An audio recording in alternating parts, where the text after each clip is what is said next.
ఇద్దరు పిల్లలు, ఇద్దరు అబ్బాయిలు. వారి పేరు కవిత. పెద్ద పెద్ద అబ్బాయి పేరు దీక్షిత్ కుమార్, చిన్న అబ్బాయి పేరు సాయిచా. నేను 2009లో అసలు ఆర్గనైజర్లకు రావాలని కాదు, ఇది చూడాలనే ఉద్దేశంతో సాయి కృష్ణ వాళ్ళ ఇంట్లో ఎప్పుడు భజన అవుతుంది. ఎన్నోసార్లు ఉన్నా కానీ నేను ఎప్పుడు వెళ్ళలేదు. 2009లో పుట్టపర్తికి వెళ్తున్నాం, చూడాలన్నా అంటే సరే చూద్దామని చెప్పేసి వెళ్ళాను. చూడాలని వెళ్ళాను, మరి పెద్ద భక్తితో కాకుండా పోయి చూసి వద్దామని చెప్పేసి వెళ్ళి సాయి కృష్ణ ఫ్రెండ్ విజయ్ కుమార్ వీళ్ళతోనే వాళ్ళు అసలు తీసుకెళ్ళింది వాళ్ళు, అండ్ స్వామికి పరిచయం చేసింది కూడా వాళ్ళే. పోవడంలోనే సేవ అన్నారు, ఇంటికి వచ్చి సేవ అయిందని అనుకున్నాను. కానీ అందులో ప్రశాంతి నిలయం కనుగొనగానే అది మిరాకిల్ లాగా అనిపించింది. నిజంగా ప్రశాంతి నిలయం అంటే ప్రశాంతంగానే ఉంటుంది.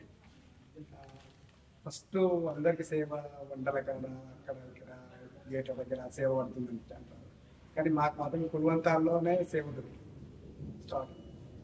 ఫస్ట్ చాలా అదృష్టం అది ఇది అని చెప్పేసి అన్నారు. కానీ నేను కూడా అనుకున్నాను, నిజంగా అందరూ ఎన్నెన్నో చేస్తారంటే సేవలు. దగ్గర సాయి స్వామి వాళ్ళ దగ్గరనే తిరిగిన ప్లేస్లో, ఎప్పుడు తిరుగుతున్న ప్లేస్లోనే ఉన్నానన్న ఫీలింగ్ తోటి అక్కడ సేవ 15 రోజులు కంప్లీట్ చేశాను. స్వామిని కూడా లైవ్గా చూడడం అసలు నా అదృష్టం. అసలు ఇప్పుడు ఈ రోజులో చూడడం చాలా డైరెక్ట్గా దైవాన్ని చూసినంత ఫీలింగ్ అనిపిస్తుంది. ఇప్పుడు అనుకున్నాను, అప్పుడు ఏమో అనిపిస్తుంది, ఇంకా ఇంకా ఉంటే బాగుంటుండే, అసలు పాద నమస్కారం దొరికినా బాగుంటుండే అని అనిపిస్తుంటుంది. నేను 2 సార్లు వరుసగా సేవకి వెళ్ళాను. మధ్యలో కొంచెం ఒక 2 years గ్యాప్ వచ్చింది. ప్రతి ఇయర్ 2 times 1 time సేవకి వెళ్తుంటాను.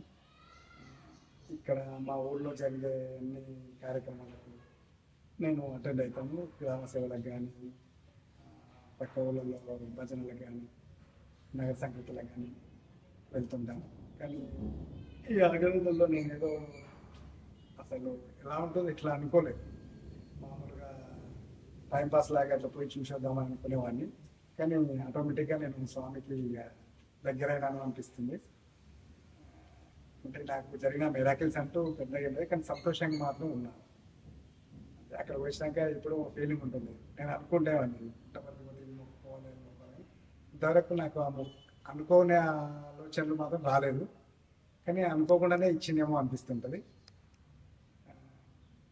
నాకైతే ఇక చాలా బాగా అనిపిస్తుంది. ఇలాగే దేవుడు మా ఇంట్లో అందరినీ, నాతో పాటు ఉన్న వాళ్ళందరినీ బాగా చూడాలని కోరుకుంటూ